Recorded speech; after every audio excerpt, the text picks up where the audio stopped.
Ancient Mayan ruins on a cliffside overlooking the stunning Caribbean Sea. Incredible biodiversity, rich cultural history, delicious food, and a massive protected jungle spanning over 30 square kilometers. Welcome to Tulum's sustainable eco-reserve, Jaguar Park. If you've checked how much it costs to get inside, you are probably incredibly confused. Don't worry, you aren't alone. Because the park encompasses protected nature reserves, public beaches, and an ancient archaeological site, different government agencies manage different parts of it. That means there isn't just one ticket, there are three. The grand total to see the park and the ruins is about 515 Mexican pesos for foreigners. Welcome to the Museum of the East Coast. Opened alongside the park, this is actually the largest cultural museum built along the entire Maya train route. The museum features over 300 original artifacts tracing the Mexican Caribbean's history. From Ice Age hunter-gatherers 40,000 years ago, straight through the rise of the Mayan Empire and all the way to modern Maya communities. Plus, it's beautifully air-conditioned. Spending 45 minutes here before you go to the ruins not only gives you the historical context you need to appreciate the temples, but it gets you out of the intense midday jungle heat.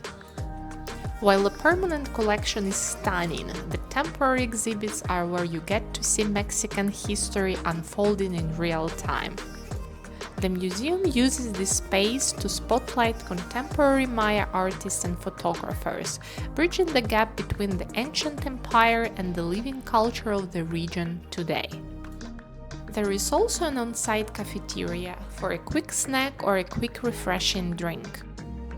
Many travelers worry about having to walk a lot in the intense Mexican heat. The good news is that there is green accessible transportation inside the park that will alleviate your concerns. Walking through the ancient Mayan ruins and the dense jungle of Tulum's Jaguar Park is incredible, but to truly understand the massive scale of this nature reserve, you have to get above it. Standing 25 meters above the jungle, this brand new observation deck offers the absolute best panoramic views in all of Tulum.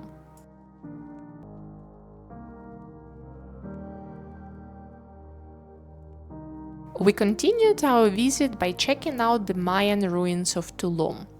Long before it was known as Tulum, the Maya called this place Zama, the city of dawn.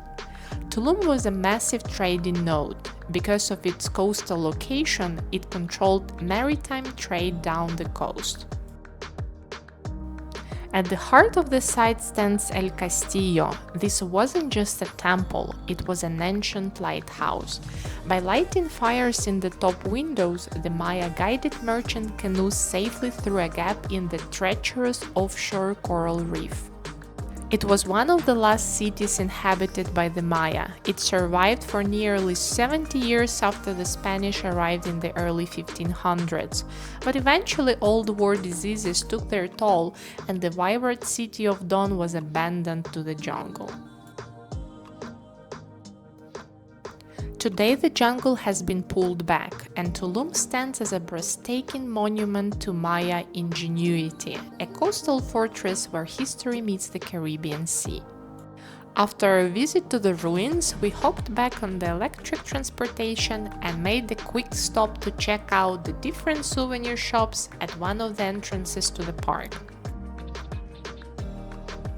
By then, it was time to recharge energy, so we headed to the Smoke Kitchen, a space inside the park defined by clay, timber, and a respect for the pre-Hispanic culinary practices. Overall, we were happy with our visit. The friendliness of the staff, the clean facilities, the sustainability goals, and the showcase of the culture of the museum. Although the fees may feel like a surprisingly costly endeavor, especially for families. Once we left the park, we went to Tulum's downtown to check some of the stores. Let us know in the comments below what you think about the park and if you are planning to check it out in your next Riviera Maya adventure. Thanks for watching! Hasta luego!